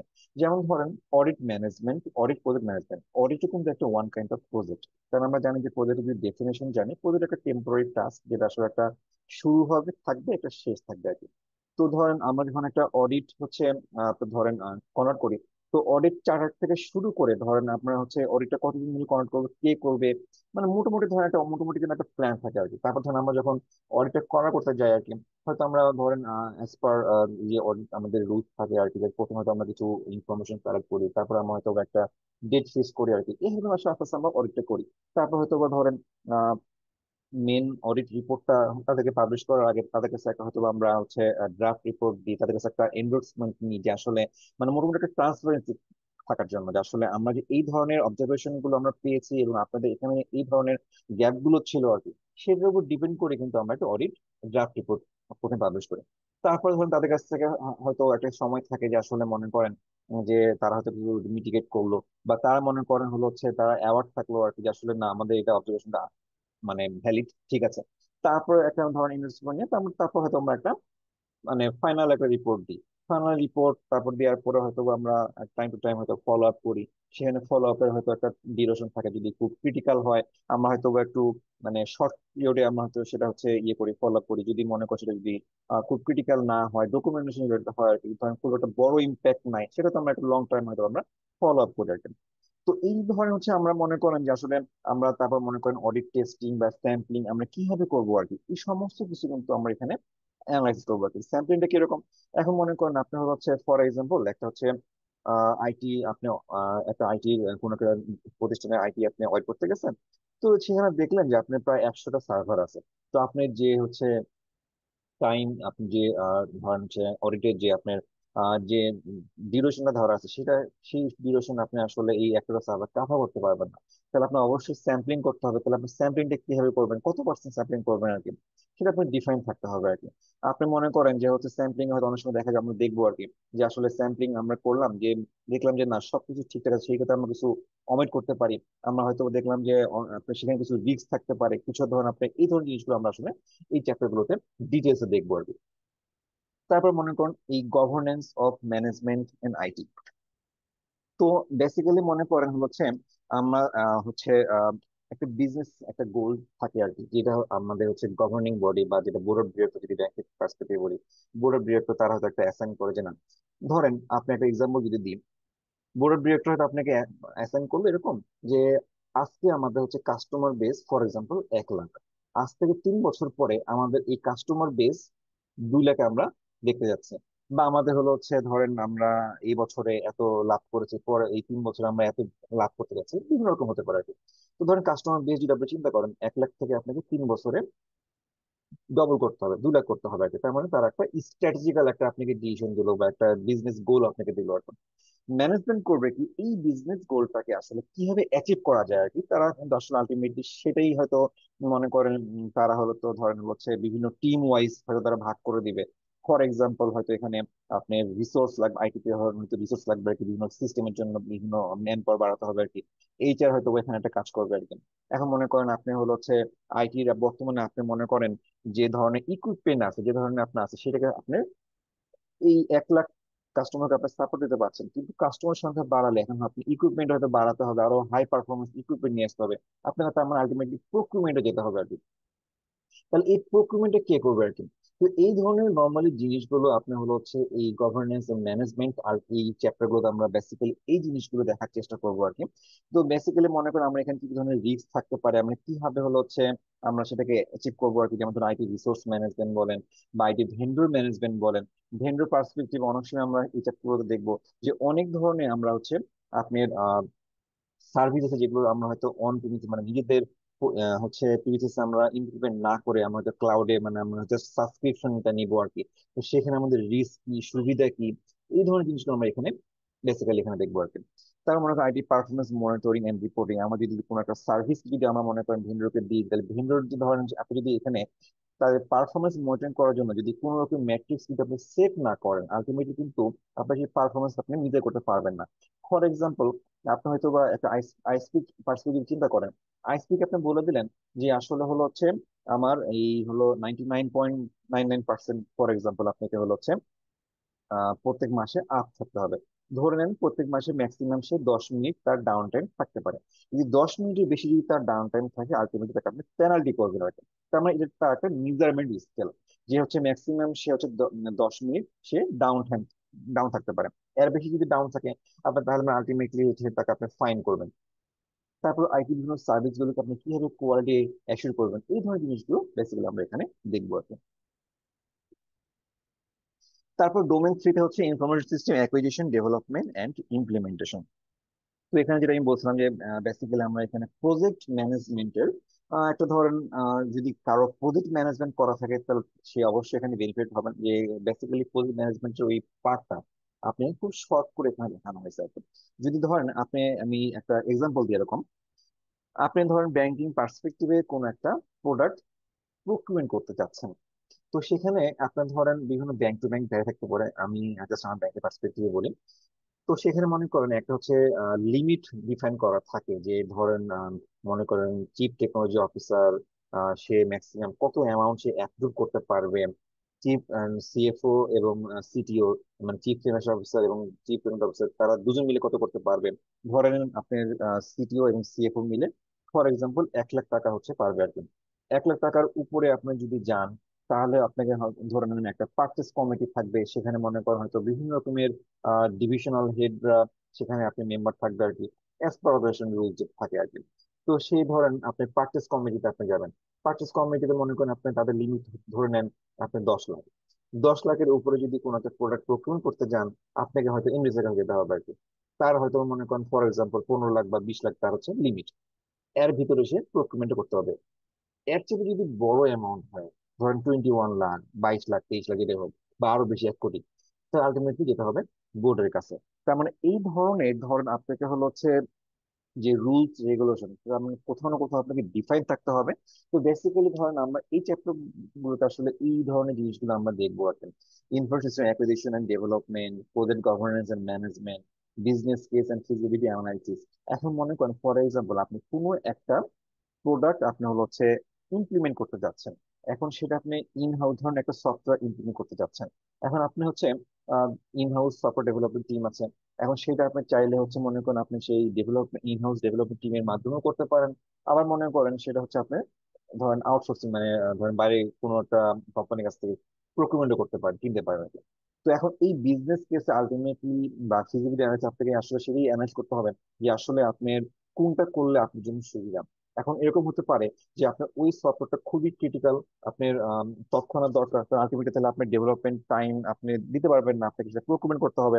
বা এরকম হতে পারে যে আপনার আসলে হাতে অনেক সময় আছে, এবং তাহলে আপনি হচ্ছে লং রানে আপনি হচ্ছে হয়তো বাসায় এরকম করলেন যে যদি আপনি হচ্ছে সেই প্রোডাক্টটা বা সফটওয়্যারটা যদি আপনি কোনো ভেন্ডরের কাছ থেকে প্রকিউরমেন্ট করেন, আলটিমেটলি সেটা একটা এএমসি বা এসএলএ থাকবে, যেটা মনে করেন হয়তো ওভারঅল আপনার প্রোডাক্টের যেটা মোস্ট প্রবাবলি 20 থেকে 25% হয়। তার মানে আলটিমেটলি প্রত্যেক বছর আপনার একটা কস্ট আপনাকে সেটা বেয়ার করতে হবে আর কি। উম, তা না করে আপনি যদি সেটা ইনহাউস ডেভেলপমেন্ট করেন, আলটিমেটলি হয়তো বা আপনি মনে করেন হয়তো ইনিশিয়ালি আপনি সেটা সময় বেশি লাগছে, কিন্তু আপনার হলো হচ্ছে দেখা যাচ্ছে যে সেটা আপনার আসলে এই এএনসি বা এসএল এ এই কস্ট আপনাকে বিয়ার করতে হচ্ছে না। তবে আলটিমেটলি এই ফিজিবিলিটি অ্যানালাইসিস বা বিজনেস কেসে বেসিক্যালি হলো হচ্ছে আপনি মনে করেন সেই জিনিসটাই আমরা আসলে দেখার চেষ্টা করব। বা বিজনেস কেসটা এরকম হতে পারে, ফর এক্সাম্পল ধরেন আমরা তো ধরেন যে বিভিন্ন ব্যাংকে হলো হচ্ছে পাসপোর্টের ডলার ইনভেস্টমেন্ট করতে চাই, তাই না? তো এইটা জাস্ট আপনি চিন্তা করেন এরকম যে আপনি কোন একটা রিমোট একটা ব্যাংকের কথা চিন্তা করেন, মানে একটা ব্যাংকের কোন একটা ব্রাঞ্চ যেটা রিমোট লোকেশনে আছে। তো সেখানে মনে করেন যে সেখানে আপনার যে যারা থাকে আর কি আশেপাশে, মানে পার্সোনাল, তারা খুব কন্টিনিউয়াস হচ্ছে দেশে বাইরে যায়। এখন তারা সেই ব্রাঞ্চে আপনি হলো হচ্ছে ডলার ইনভেস্টমেন্ট করতে গেছে। এখন সেই ব্রাঞ্চের আপনি হলো হচ্ছে সমস্ত অ্যাক্টিভিটিস বা সেই ব্যাংকের সমস্ত অ্যাক্টিভিটিস তারা ম্যানুয়ালি করে, তাই না? জাস্ট ধরে ম্যানুয়ালি করে। এখন তারা ম্যানুয়ালি কিভাবে করে, হয়তো মনে করেন আপনি হলো হচ্ছে তারা সরাসরি সিস্টেমে ইনপুট দিতে পারছে না, তারা হয়তো বা সেই হচ্ছে পাসপোর্টের একটা ছবি তুলে, সেই কার্ডের একটা হয়তো ছবি তুলে বা স্ক্যান করে সেটা হয়তো হেড অফিসে পাঠায়। হেড অফিসে কোনো একটা ডিপার্টমেন্ট বা ডিভিশন বা ইউনিট সেটা মনে করেন হচ্ছে ব্যাকএন্ডে তারা কাজ করে। আবার তারা মনে করেন সেই ডাটাটা তারা হচ্ছে ইনপুট দিয়ে আবার সেই ব্রাঞ্চে পাঠায়। সেই ব্রাঞ্চে মনে করেন তখন কাস্টমারকে সেটা হয়তো সিল সাপোর্ট দিয়ে মনে করেন ইনভেস্টমেন্ট করে দিল। অথবা মাঝখানে যদি মনে করেন কোনো একটা ইনফরমেশন গ্যাপ হয় বা কোনো কিছু যদি মিসিং থাকে, আলটিমেটলি আবার মনে করেন কাস্টমারকে বলে দিন আপনার এটা মিসিং আছে, তার আলটিমেটলি ধরেন এখানে 2 থেকে 3 দিন মনে করেন একটা সময় লাগছে। এখন যে কারণে আপনি মনে করেন হয়তো বা কাস্টমাররা একটু মনে কোনো হতে পারে বা না, আপনার কাছ থেকে আমি মানে খুব তাড়াতাড়ি সাপোর্ট পাচ্ছি না, সাপোর্ট ভালো না, ডিলে হচ্ছে আর কি, এত সময় দিতে পারছি না আর কি। তো বিজনেস টিম করলো কি, তারা মনে করেন একটা বিজনেস কেস দাঁড় করালো এরকম, যে আসলে আমরা যদি এই পুরো পাসপোর্ট এন্ডোর্সমেন্ট, যেটা আগে ম্যানুয়াল সিস্টেম ছিল, এটা ম্যানুয়াল সিস্টেমটা যদি আমরা অটোমেটেড করি, তাহলে আলটিমেটলি আমরা কাস্টমারদেরকে আরো হলো হচ্ছে ভালো সার্ভিস দিতে পারবো। কাস্টমাররা হয়তো আমার এই সার্ভিস থেকে তারা হয়তো আমার ব্যাংকের সাথে হয়তো বা আলটিমেটলি তারা মানে আরো হয়তো প্রোডাক্ট মানে ইয়ে করবে, লোন নিবে, বা আরো একটা অ্যাকাউন্ট করবে, বা আরো তারা 10 জনকে বলবে, 10 জন এখানে আমার আসবে, বিভিন্ন রকমের আমার হয়তো বা যেমন ধরেন আমার যে পোর্টফোলিও সেটা বাড়বে আর কি। এরকম একটা বিজনেস কেস দাঁড় করতে পারে। তো বিজনেস কেস মনে করেন যখন অ্যানালাইসিস করা হলো যে না আসলেই আলটিমেটলি আমার হলো হচ্ছে এই প্রোডাক্ট যদি আমি অটোমেটেড করি, আসলে ব্যাংক হচ্ছে লাভবান হবে। তো বেসিক্যালি ধরুন এই জিনিসগুলো কিন্তু আমার আলোচনা করা হয়। বা মনে করেন আমার হচ্ছে কোনো একটা হচ্ছে প্রোডাক্ট আমি হচ্ছে প্রকিউরমেন্ট করতে যাচ্ছি, কিন্তু আমার হার্ডওয়্যার ধরেন অনেক পুরনো, হয়তো বা সেই নতুন সফটওয়্যারটা আমার পুরাতন হার্ডওয়্যার সাথে কম্পাটিবিলিটি নাই, তাহলে সেক্ষেত্রে আমার নতুন একটা হার্ডওয়্যার কস্ট অ্যাড হতে পারে আর কি। তো সেই ক্ষেত্রে আমি কি আসলে নতুন হার্ডওয়্যার প্রকিউরমেন্ট করে সেই নতুন সফটওয়্যার কিনবো, নাকি আমি জাস্ট ক্লাউড একটা সাবস্ক্রিপশন নিবো যদি কোনো রিস্ক না থাকে, সেখানে রিস্ক ফ্যাক্টর গুলো কি আছে। তো বেসিক্যালি কিন্তু আমরা এই জিনিসগুলোই এই বিজনেস কেস বলেন বা ফিজিবিলিটি বলেন, এই জিনিসগুলো এখানে আমরা আসলে দেখবো বা শিখবো আর কি। তারপর information system implementation, system readiness and implementation testing, implementation configuration, release management. ধরেন আপনি হচ্ছে লাইফ সিস্টেমে যদি কোনো কিছু চেঞ্জ করতে চান, আলটিমেটলি অবশ্যই আপনাকে একটা চেঞ্জ ম্যানেজমেন্ট করতে হবে।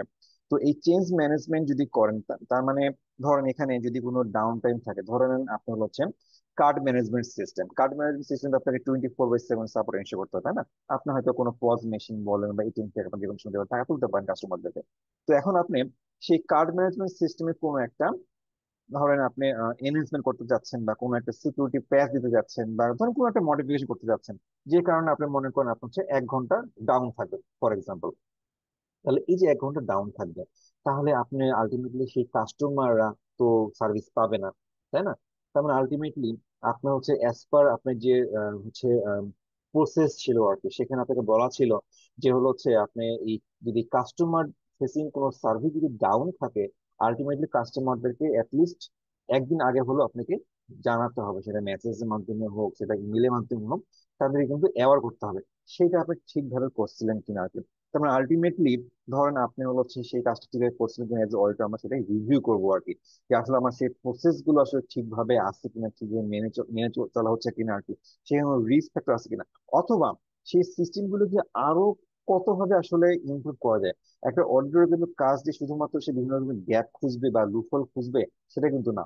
একটা সিস্টেমকে আরো কতভাবে ইমপ্রুভ করা যায়, যেটা আসলে আলটিমেটলি আমার অর্গানাইজেশন বেনিফিটেড হয়, তাই না? তো বেসিক্যালি মনে করেন আপনার হয়তো বা এরকম থাকে যে আসলে মনে করেন আপনি যেমন ধরেন একটা এক্সাম্পল দিই, আপনার বাংলাদেশ ব্যাংক গাইডলাইনে বলা আছে যে আপনি ধরেন প্রতিষ্ঠানের যে ডাটা সেন্টার থাকবে আর কি, সেই ডাটা সেন্টারে আপনার হচ্ছে ডাটা সেন্টার সার্টিফাইড পার্সোনালের মাধ্যমে সেটা আপনাকে ম্যানেজ করতে হবে ডাটা সেন্টারকে। তার মানে আলটিমেটলি আপনাকে একটা গাইডলাইনে বলা আছে যেটা থাকতে হবে। এই যে অডিট, তাহলে আমার ভেরিফাই করে দেখবো যে আসলে আপনার এখানে যে ডাটা সেন্টার যে যিনি মেনটেন করতেছেন, তার আসলে কোয়ালিফিকেশন কি, তার আসলে কোনো সার্টিফিকেশন আছে কিনা আর কি, বা তার সে ধরনের কোনো এক্সপার্ট আছে কিনা, সেটা কিন্তু আমরা রিভিউ করে দেখবো। তার মানে আলটিমেটলি তো সেটা আমরা রিভিউ করে কেমন করে দেখবো, যেমন হতে পারে তার সার্টিফিকেশন আছে কিনা, সে কতদিন ধরে এই কাজটা করতেছে, বা তার যে হচ্ছে জব ডিসক্রিপশন আছে সেখানে যে তার রোল রেসপন্সিবিলিটি উল্লেখ করা আছে সেটা ঠিকভাবে সেটা ফলো করা হচ্ছে কিনা আর কি। তারপর ধরেন পোস্ট ইমপ্লিমেন্টেশন রিভিউ, মনে করেন কোন একটা চেঞ্জ আপনি করে ফেলেছেন আর কি, সেই চেঞ্জটা অ্যাজ এক্সপেক্টেড সেটা হয়েছে কিনা আর কি। সেটা ধরেন আমরা পোস্ট ইমপ্লিমেন্ট রিভিউতে চেক করে দেখবো যে আসলে এটা এটার জন্য আমার কোনো সমস্যা হয়েছিল কিনা, বা আমার সার্ভিস কোনো যেটা আপগ্রেড হওয়ার কথা ছিল আর কি, বা ইমপ্রুভ হওয়ার কথা ছিল, সেটা আসলে ঠিকভাবে হয়েছে কিনা আর কি। ডোমেন 4 এবং ডোমেন 5, এই টোটাল হচ্ছে ধরেন আমার হচ্ছে ডোমেন 1, 2, 3, এটা তো মানে বুঝতে পারতেছেন এখানে আসলে আইটির কিছু নাই। ডোমেন 1 তো টোটালি আপনাকে অডিট শেখাবে। ডোমেন 2 আপনাকে হচ্ছে গভর্নেন্স আর ম্যানেজমেন্ট সম্পর্কে আপনাকে আইডিয়া দিবে। ডোমেন 3 আপনাকে বিভিন্ন প্রজেক্ট ম্যানেজমেন্ট সম্পর্কে আপনার আইডিয়া আইডিয়া দিবে আর কি। প্রজেক্ট ম্যানেজমেন্ট বলতে আপনি আইটি ধরেন, নন আইটি বলেন, যে কোনো প্রজেক্ট। ডোমেন 4 আর 5 বেসিক্যালি আপনাকে এখানে টেকনিক্যাল কিছু কথাবার্তা আপনাকে দিবে, কারণ আলটিমেটলি ধরেন সিসা তো আসলে আইটি অডিট সম্পর্কেই সে আসলে করে, তাই না? তো সেখানে আপনার ডোমেন 4 বিভিন্ন রকমের হচ্ছে আপনার এই আইটি বিভিন্ন সার্ভিস বলেন বা অ্যাসেট বলেন, বিভিন্ন টেকনোলজি সম্পর্কে সে আমাদের বিভিন্ন আইডিয়া দিবে আর কি। তো বেসিক্যালি এখানে হচ্ছে আমার এখানে আসলে অনেকে আপনি যারা নন আইটি থেকে থাকেন, আপনার অনেকে তো ভয় রাখতে পারে, আমি তো আসলে টেকনোলজি জানি না, তাহলে আসলে আমি কি তাহলে এই ডোমেন 4 ও 5 সম্পর্কে আমি পারবো না? আসলে এখানে কিছুই না। এখন ব্যাপারটা হচ্ছে ধরেন ডাটাবেজ কেন লাগে, ডাটাবেজ আমার হলো হচ্ছে কি কাজে লাগে, বেসিক কোশ্চেন। এটা ধরেন আসলে আপনি আলটিমেটলি কিন্তু জানেন। তো এই ধরনের জিনিসগুলি কিন্তু আপনাকে হলো হচ্ছে শিখাবে। যেমন মনে করেন আপনার হচ্ছে যদি কোনো একটা প্রতিষ্ঠানে আপনি হচ্ছে যদি অডিট করতে যান, সবার আগে আপনার হলো হচ্ছে একটা আইটি ইনভেন্টরি দরকার, তাই না? যে কোনো সিস্টেম যদি আপনি ডাটা সেন্টারে আপনি কি কি ধরনের সিস্টেম আছে, কতগুলো সিস্টেম আছে, সেখানে আপনি হচ্ছে হয়তো বা মনে করেন বের করতে চাচ্ছেন যে আপনার কোনো অপারেটিং সিস্টেম ইন্ড অফ লাইফ হয়ে গেছে কিনা, বা যেগুলো হার্ডওয়্যার সেগুলো আপনার এসএলএ বা এইচ আছে কিনা, এই ধরনের জিনিসগুলো আপনি জানতে যাচ্ছেন বা বের করতে যাচ্ছেন বা অ্যাসেস করতে যাচ্ছেন। তো আলটিমেটলি সবার আগে আপনার দরকার একটা ইনভেন্টরি। তো ইনভেন্টরি আপনার দরকার, তো এই যে দরকার, এইটা তো আসলে আপনার ধরেন কোনো টেকনিক্যাল কোনো কিছু না, কারণ আলটিমেটলি এটা আপনাকে জানতে হবে আর কি। তো বেসিক্যালি মনে করেন এইরকম বিভিন্ন রকমের টেকনোলজি সম্পর্কে আপনাকে হচ্ছে এই ডোন ফোর আপনাকে আইডিয়া দিবে। যেমন ধরেন IT component, IT asset management, job scheduling, production process automation. যেমন ধরেন আপনি হচ্ছে অনেকগুলো সার্ভিস, যেমন ধরেন আপনি যদি ব্যাকআপ নিয়ে থাকেন, ব্যাকআপ কিন্তু ম্যাক্সিমাম সিস্টেম কিন্তু অটোমেটেড। তো এখন অটোমেটেড যদি ধরুন আপনি ম্যানুয়াল তো আপনি করতে পারবেন না, তাই না? অনেক সময় আপনার শিডিউল শিডিউল আমরা চালাই আর কি, সেটা মনে একটা নির্দিষ্ট টাইমে সেটা এক্সিকিউট হয় আর কি, সেই ব্যাকআপটা নির্দিষ্ট টাইমে যায় আর কি। তো এই ব্যাকআপটা ঠিকভাবে হচ্ছে কিনা, এই জিনিসটা আমাদেরকে ভেরিফাই করতে হবে আর কি। তারপর ধরুন system interface, shadow item, user computing, system availability. তো এই বেসিক্যালি ধর আসলে এই জিনিসগুলো সম্পর্কে আমরা জানবো বা বুঝবো। যেমন ধরেন আপনার প্রবলেম ম্যানেজমেন্ট, যদি সেম টাইপের ইনসিডেন্ট মাল্টিপল টাইমে হয়, সেটাকে আমরা আসলে তখন ইনসিডেন্ট বলি, সেটাকে আমরা বলি প্রবলেম। এই প্রবলেম বা ইনসিডেন্ট ম্যানেজমেন্ট আপনি কিভাবে মেনটেন করবেন, বা একটা organization IT change management, configuration management বা প্যাচ ম্যানেজমেন্ট। প্যাচ ম্যানেজমেন্ট কেন দরকার? কারণ আমরা জানি যে ধরেন হচ্ছে আহ নতুন নতুন সিকিউরিটি থ্রেট প্রতিদিনই আসছে, কম বেশি আসছে। যেমন ধরেন একটা এক্সাম্পল দিই, আপনি হলো হচ্ছে মাইক্রোসফট উইন্ডোজ সার্ভার ইউজ করতেছেন, ধরে নেন, ধরেন উইন্ডোজ সার্ভার 2022 ইউজ করতেছেন। তো অনেক সময় দেখবেন যে আসলে আমরা যখন এই যে সিকিউরিটি অ্যাসেসমেন্ট করি, যে ভালনারেবিলিটি অ্যাসেসমেন্ট বলেন বা পেনিট্রেশন টেস্টিং বলেন, অনেক সময় দেখবেন যে আপনি সেখানে একটা লো একটা অবজারভেশন থাকে এরকম যে আসলে আপনি যে অপারেটিং সিস্টেম ইউজ করতেছেন বা যে সফটওয়্যার ইউজ করতেছেন সেটার ভার্সনটা আপনি হলো হচ্ছে আহ, বাইরে থেকে স্ক্যান করে সেই ভার্সনটা আসলে আইডেন্টিফাই করা যাচ্ছে। তো সেটা হয়তো আপনার ইনফরমেশনাল বা আমরা লো অবজারভেশন দিই। কারণ আপনার হয়তো মনে হতে পারে যে আসলে এটা তো লো অবজারভেশন, যদি আমি মিটিগেট নাও করি আমি কোনো যায় আসে না আগে, আমি ভাষণ দেখলে অন্য একজন দেখি তখন সমস্যা কি? তো ধরে নেন আপনি হচ্ছে এরকম একটা উইন্ডোজ সার্ভার আছে, উইন্ডোজ সার্ভার আপনি একটা ওয়েব সার্ভার আপনি ডিপ্লয় করছেন। ওয়েব সার্ভারটা মনে করেন আপনি হচ্ছে একটা কাস্টমার ফেসিং, বাইরে থেকে কাস্টমার সেটাকে অ্যাক্সেস করে আর কি। তো সেই ওয়েব সার্ভারে মনে করেন বাইরে থেকে কাস্টমাররা আপনি হচ্ছে কাস্টমারের পাশাপাশি কাস্টমাররা দেখতে পারে, মানে আলটিমেটলি ধরেন একজন হ্যাকার, সেও মনে করেন আপনাকে সেটা স্ক্যানিং করে আপনার ভার্সনটা সে আইডেন্টিফাই করতে পারছে আর কি। এটা রিস্কটা কি? ধরে নেন আপনি হলো হচ্ছে আমরা দেখবেন যখন আমরা এই যে ডোমেন ফোর আর ডোমেন ফাইভ আমরা যখন বলবো আর কি, আমরা সেখানে ধরেন দুই রকমের অ্যাটাক সম্পর্কে আমরা শিখবো, একটা হচ্ছে অ্যাক্টিভ অ্যাটাক আর হচ্ছে প্যাসিভ অ্যাটাক। তো অ্যাক্টিভেটরটা হলো হচ্ছে আমরা যদি সেই ওয়েব সার্ভারটাকে সরাসরি কোনো একটা আমরা মানে একটা হ্যাকিং করার উদ্দেশ্য নিয়ে যদি আমরা হিট করি, মানে সরাসরি ইনভলভমেন্ট আছে আর কি, তা সেটাকে আমরা অ্যাক্টিভ অ্যাটাক বলবো। আর আমরা মনে করেন প্যাসিভ অ্যাটাক করতেছি আর কি। তো ওই যে আমরা ধরেন একটু একটা এক্সাম্পল দিলাম, থার্ড একটা ওয়েবসাইট সোডান, SODN সোডান.com। তো বেসিক্যালি এই ধরনের বিভিন্ন রকমের অনেক ওয়েবসাইট আছে, যারা মনে করেন আপনার হচ্ছে বিভিন্ন হচ্ছে ওয়েব সার্ভারে তারা ইনফরমেশন কালেক্ট করে তাদের কাছে রাখে, বা সেই থার্ড পার্টি সিস্টেম গুলোকে আপনি হচ্ছে ইউজ করে আপনি মনে করেন কোনো একটা নির্দিষ্ট ওয়েব সার্ভারের কি ভার্সন ইউজ করা হচ্ছে অপারেটিং সিস্টেম সেটা বের করা যায়।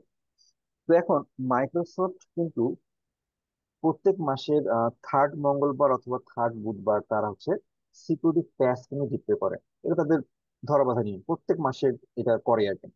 এটা ছাড়াও যদি কোনো আপনি ক্রিটিক্যাল যদি কোনো সিকিউরিটি প্যাচ থাকে, তারা কিন্তু হচ্ছে আপনি দেখবেন যে এই টাইমের বাইরেও তারা কিন্তু সিকিউরিটি প্যাচ তারা কিন্তু আপনি পাবলিশ করে। অথবা তারা যদি কোনো জিরো ডে অ্যাটাক থাকে আর কি, যেটাকে আমরা জিরো অ্যাটাক বলি, মানে আপনি মনে করেন কোন একটা গ্যাপ আইডেন্টিফাই হয়েছে কিন্তু সেটাকে মিটিগেট করার জন্য যে সিকিউরিটি প্যাচ, সেটা মনে করেন এখনো তারা ডিপ্লয় করতে করার চেষ্টা ডেভেলপ করার চেষ্টা করতেছে, এখন করতে পারেন। কারণ আলটিমেটলি যতদিন না তারা হচ্ছে সেটা ডেভেলপ করবে, আলটিমেটলি ততদিন ওইটাকে আমরা জিরো ডে অ্যাটাক বলবো আর কি। তো যেটাই হোক, আলটিমেটলি যখন একটা অ্যাটাকার দেখবে যে হচ্ছে মনে করেন ফর এক্সাম্পল উইন্ডোজ সার্ভার 2022 ধরে নেন ভার্সন 101, ধরে নেন ফর এক্সাম্পল 101-এ মনে করেন একটা ক্রিটিক্যাল অবজারভেশন আছে ভার্সন 101-এর জন্য আর কি। তো এই ভার্সন 101 আপনার হচ্ছে ক্রিটিক্যাল অবজারভেশন, তারা বলছে যে আপনি ইমিডিয়েট 102 পরে ভার্সন চলে যান। তো একটা অ্যাটাকার দেখলো যে না, সে তো পরের ভার্সন জানে, সে তো আগের ভার্সনে আছে, তো আলটিমেটলি সে দেখলো কি যে এই ভার্সনের জন্য একটা ক্রিটিক্যাল আপনার গ্যাপ আছে, একটা যেটাকে এক্সপ্লয়েটেবল ভালনারেবিলিটি বলি আমরা, মনে করেন ফর এক্সাম্পল, সে সেটাকে এক্সপ্লয়েট করে সরাসরি আপনি সেই সিস্টেমে রিমোটলি কিন্তু অ্যাক্সেস করতে পারবে আর কি। তার মানে ধরেন তাকে কিন্তু সে প্যাসিভ অ্যাটাক করে ফার্স্টে সে একটা ভার্সন জেনে নিল, সেই ভার্সনে সে একটা, যেহেতু মাইক্রোসফটের ডাটাবেস কবে কোন সিকিউরিটি প্যাচ আপনি তারা আপনি পাবলিশ করতেছে সবার জন্য ওপেন, সেখান থেকে সে ভার্সনে কি ধরনের হচ্ছে তার গ্যাপ ছিল আর কি, তো সেটা সে বের করে সরাসরি সেইটাকে হিট করলো আর কি।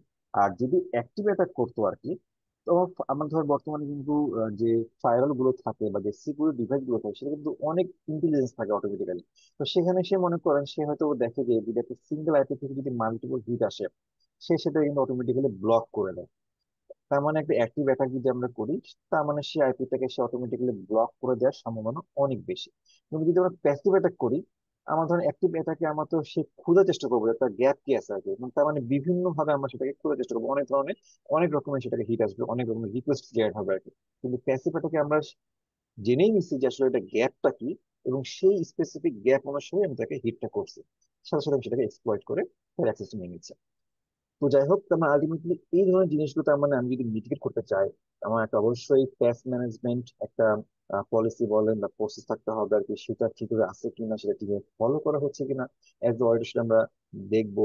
বা যদি না থাকে, সেটা ক্ষেত্রে আপনি আইটি ঠিকভাবে সেটাকে মেনটেন করে, সেটাকে ডেভেলপ করে সেটাকে আমরা চেক করবো আর কি। তারপর operational log management, IT service level management, database management, এই ধরনের জিনিসগুলো সম্পর্কে আমার বেসিক্যালি ধরুন মানে টেকনিক্যাল পার্সপেক্টিভ আসলে ম্যানেজ কিভাবে করে সেই সম্পর্কে আমরা জানবো আর কি। আমাদের ডেপথ কোনো নলেজ দরকার নাই, কোনটা কিভাবে কাজ করে বেসিক্যালি ধরেন আমাদেরকে সেটাই বুঝতে হবে। কারণ ধরেন আপনি যখন কোন একটা অডিট করতে যাবেন, আপনাকে কিন্তু হচ্ছে ফার্স্টে হয়তো সেই সিস্টেম সম্পর্কে আপনার একটা আইডিয়া থাকে, লাগবে আর কি, বিজনেস প্রসেসটা কিভাবে কাজ করতেছে, এবং সেই বিজনেস প্রসেসটা কিভাবে আইটি কে ডিপ্লয় করতেছে, আইটি কিভাবে কাজ করতেছে, সেই জিনিসগুলো কিন্তু আমরা বেসিক্যালি সেখান থেকে জানবো আর কি। তারপর business control plan, business recovery plan, এই জিনিসগুলো আমরা জানবো। আর এইখানে ধরেন বিভিন্ন রকমের হচ্ছে সিকিউরিটি কন্ট্রোল, যেমন ধরেন আপনি কিভাবে কনফিডেন্সিয়ালিটি এনশিওর করবেন, কিভাবে আপনি হচ্ছে ইন্টিগ্রিটি এনশিওর করবেন, সেই সম্পর্কে কিন্তু আমরা বিস্তারিত এখানে বিভিন্ন টুলস টেকনোলজি সম্পর্কে আমরা এখান থেকে জানবো আর কি, ডোমেন 5 থেকে। Information asset security policy framework, standard guideline, physical and environmental control, identity and access management, network influence security, data loss prevention, এরকম বিভিন্ন রকমের সিকিউরিটি কন্ট্রোল সম্পর্কে এখানে আমরা জানবো আর কি। আহ এই তো মোটামুটি ধরেন আপনার কন্টেন্ট ছিল আর কি। আমি জাস্ট অল্প সময়ের ভিতরে আমি আপনাদেরকে একটা এক্সামের কোশ্চেন সম্পর্কে একটা আইডিয়া দিয়ে আমি শেষ করবো, তারপর আপনার যদি কোনো কোশ্চেন থাকে আমি আপনার অ্যান্সার চেষ্টা করবো আর কি। তো যেটা বললাম যে আপনি ধরেন এই এক্সামটা 4 ঘন্টা ধরে আপনি এক্সামটা হয়, যেখানে মনে করেন আপনি হচ্ছে 150টা কোশ্চেন থাকে। এখানে আসলে হচ্ছে প্রত্যেকটা ডোমেনে আসলে সেম ওয়েটেজ না, ডোমেন 1 এর ওয়েটেজ সবথেকে বেশি, তারপর ডোমেন 2 আর ডোমেন 3 ওয়েটেজ, এবং সবচেয়ে ডোমেন 4 আর 5 ওয়েটেজ সবচেয়ে কম। সেখান থেকে কোশ্চেনও বেশি আসবে, যেটা দেখলেন যে ডোমেন 4 থেকে 26%, ডোমেন 5 থেকে 26%, তার মানে 52%। ডোমেন 4 আর 5 থেকে কোশ্চেনের সংখ্যাও বেশি, কিন্তু সেটা ওয়েটেজটা কম। এবং ডোমেন 1 থেকে কোশ্চেনের সংখ্যা থাকবে সবচেয়ে কম, কিন্তু সেটা ওয়েটেজ সবচেয়ে বেশি। আর আরেকটা হচ্ছে এই সবগুলো ডোমেন মিলে আপনি 800 মার্কের কোশ্চেন, 800 মার্কের আপনি কোশ্চেন হয়, এবং এই 800 মার্কের ভিতরে আপনার পাসিং স্কোর হচ্ছে 450। সবগুলো মিলে 450 পেলে আপনি পাস করবেন।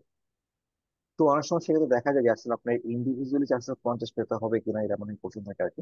তো আসলে এখানে ইন্ডিভিজুয়ালি 450 পেতে হবে না। আপনি যদি কোনো একটা ডোমেন খুব ভালো করলেন, যেমন ডোমেন 1-এ খুব ভালো করলেন, ডোমেন 5-এ মনে করেন আপনি খারাপ করলেন, আলটিমেটলি সেটা আপনার ডোমেন 1 থেকে মেক আপ হয়ে যাবে। আর এখানে ধরেন এক্সামের যে কোশ্চেন গুলো থাকে, এখানে মনে করেন আপনার এই সিসা এক্সামের জন্য আসলে বেসিক্যালি আপনার টোটালটাই আসলে আপনার সিনারিও বেসড কোশ্চেন, প্র্যাকটিক্যাল বিভিন্ন নলেজের উপর ডিপেন্ড করে এখানে কোশ্চেন গুলো করা হয়। এখানে আসলে কোশ্চেন গুলো মনে করেন আসলে সবগুলি কারেক্ট। অ্যান্ড কোশ্চেনের এই ভাষাগত বিভিন্ন রকমের কিন্তু ইয়ে থাকে, কখনো আপনাকে বেস্ট অ্যান্সার কোনটা সেটা সিলেক্ট করতে বলবে, কখনো বলবে যে মোস্ট কোনটা সেটা সিলেক্ট করতে বলবে, কখনো আবার বলবে যে কোনটা মানে লিস্ট সেটা সিলেক্ট করতে বলবে। কারণ আলটিমেটলি কোশ্চিনের এই যে মার্ক টেস্ট থাকে, কখন বেস্ট বলতেছে, কখন মোস্ট বলতেছে, কখন লিস্ট বলতেছে, এইটির উপর ডিপেন্ড করে কিন্তু আপনার কোশ্চিনটা কিন্তু ধরেন এদিক ওদিক হবে আর কি, কারণ আলটিমেটলি আমার কোশ্চিনটা আমাদের বুঝতে হবে কি চাইছে, সেটার উপর বেসিস করে আপনার হচ্ছে এক্সামটা দিতে হবে আর কি। আর এখানে সবগুলো কোশ্চিন আপনি সিঙ্গেল বেসড হয়।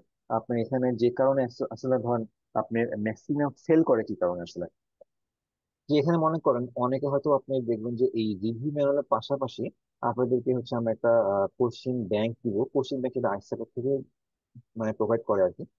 তো এই কোশ্চিন ব্যাংকটা আসলে বেসিক্যালি কোশ্চিনের প্যাটার্নটা বোঝার জন্য আপনাদেরকে দেওয়া হয়। অনেকে অনেক সময় অনেকে হয় না, আমরা যেটা করি আর কি, অনেকে আমরা এরকম আছে যে আসলে কোশ্চিন ডাটাবেস আমরা হয়তো গুগল থেকে সার্চ করি বা বিভিন্ন জায়গা থেকে আমরা কিনি, বিভিন্ন ওয়েবসাইট আছে, সেই কোশ্চিন ডাটাবেসটা কিনে সেখান থেকে আসলে আমরা মনে করেন যে হচ্ছে মুখস্থ করি আর কি। তো আলটিমেটলি এখানে মুখস্থ করার কিছু নাই, আপনাকে আসলে জাস্ট কনসেপ্টটা ক্লিয়ার করতে হবে, আন্ডারস্ট্যান্ডিংটা ক্লিয়ার করতে হবে আর কি। That's it. আপনি হলো হচ্ছে রিভিউ ম্যানুয়ালটা যদি খুব ভালোভাবে পড়েন, আপনি হলো হচ্ছে আশা করি আপনি এখানে কারোর কোনো সমস্যা থাকবে না, সবাই খুব সহজেই ইনশাল্লাহ পাস করতে পারবেন আর কি।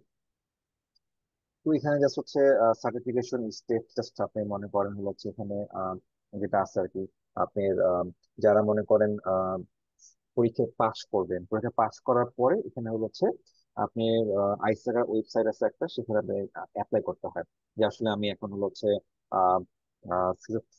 সিজা পাস, পরীক্ষা পাশ করছে, আমি এখন সিজা সার্টিফিকেশনে যে হলো হচ্ছে ধরেন আহ, ইয়েটা আর কি, কি বলে এটা, মানে নামের পাশাপাশি সিজা লিখবেন সার্টিফিকেশন, সেটার জন্য আপনাকে কিছু ডকুমেন্ট সাবমিট করতে হবে একটা।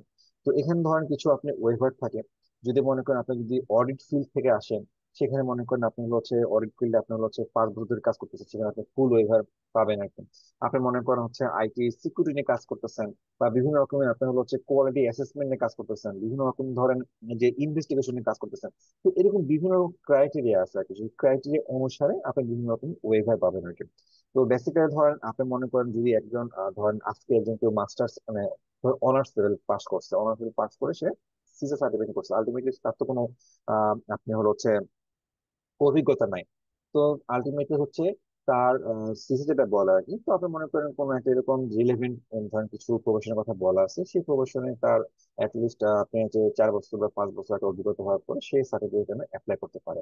তো এখানে মনে করেন সিকিউরিটি ফিল্ড, অডিট ফিল্ড, তারপর মনে করেন আপনি ইনভেস্টিগেশন করতেছেন, আপনি বিভিন্ন রকমের কোয়ালিটি অ্যাসেসমেন্ট করতেছেন, বিভিন্ন রকমের ক্রাইটেরিয়া আছে, সেই ক্রাইটেরিয়া অনুসারে আপনি সার্টিফিকেশনটা পেতে পারেন।